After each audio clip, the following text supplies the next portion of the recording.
नमस्कार दोस्तों, स्वागत है आपका हमारे चैनल भक्ति व्रत कथा में। आज की हमारी इस वीडियो में हम आपके लिए जित्या व्रत की कथा लेकर आए हैं। नदी के पश्चिम दिशा में मरुभूमि थी जिसे बालूहटा कहा जाता था। वहाँ विशाल पाकड़ का एक पेड़ था। उस पेड़ पर चील रहती थी और नीचे एक खोकर था जिसमें सियारन रहती थी। चील और सियारन में गहरी दोस्ती थी। एक बार दोनों ने मिलकर कुछ स्त्रियों को जित्या व्रत करते हुए देखा।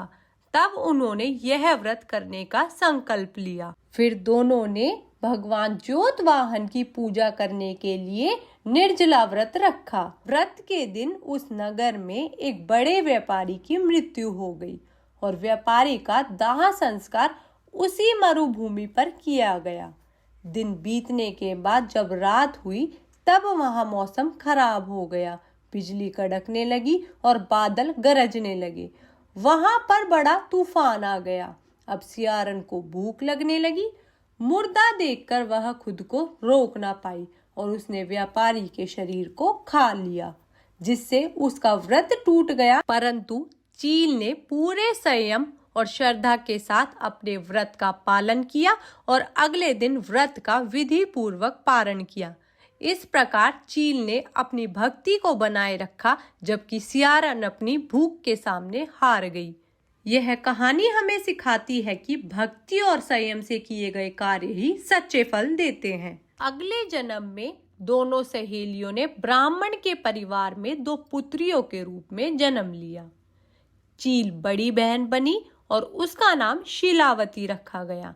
शीलावती की शादी बुद्धि सिंह के साथ हुई और सियारन छोटी बहन के रूप में जन्मी और उसका नाम कपूरावती रखा गया। उसकी शादी नगर के राजा मलाई केतु से हुई और अब कपूरावती कंचनवटी नगर की रानी बन गई। भगवान जितवाहन के आशीर्वाद से शीलावती के 7 पुत्र हुए, पर कपूरावती के सभी बच्चे जन्म लेते ही मर जाते थे। कुछ समय बाद शीलावती के 7 पुत्र बड़े हो गए। वे सभी राजा के दरबार में काम करने लगे। कपूरावती के मन में उन्हें देखकर ईर्ष्या की भावना आ गई और उसने राजा से कहकर शीलावती के 7 पुत्रों के सिर कटवा दी। उन कटे हुए सिरों को 7 नए बर्तनों में रखवाकर लाल कपड़े से ढक दिया और शीलावती के पास भिजवा दिया। यह देखकर भगवान जितवाहन ने मिट्टी से 7 भाइयों के सिर बनवाए और सभी के सिर को उनके धड़ से जोड़कर उन पर अमृत छिड़क दिया, जिससे सभी में जान आ गई और शीलावती के 7 पुत्र जिंदा हो गए। शीलावती के पुत्र जिंदा होकर घर लौट आए, जबकि रानी कपूरावती द्वारा भेजे गए कटे हुए सिर फल में बदल गए। कपूरावती इस उम्मीद में थी कि शीलावती के पुत्रों की मृत्यु का समाचार जल्द ही सुनने को मिलेगा, लेकिन जब देर तक कोई खबर नहीं आई तो वह खुद बड़ी बहन के घर पहुंच गई। वहां उसने देखा कि शीलावती के सभी पुत्र जीवित हैं। यह दृश्य देखकर कपूरावती बेहोश हो गई और जब उसे होश आया तो उसने शीलावती को अपने साजिश की पूरी सच्चाई बता दी। उसे अपनी गलती का बहुत पछतावा हो रहा था। भगवान जितवाहन की कृपा से शीलावती को पूर्व जन्म की बातें याद आ गई। वह कपूरावती को लेकर उस पाकड़ के पेड़ के पास गई और उसे सारी बातें बताई। यह सुनकर कपूरावती उसी समय मृत्यु को प्राप्त हो गई।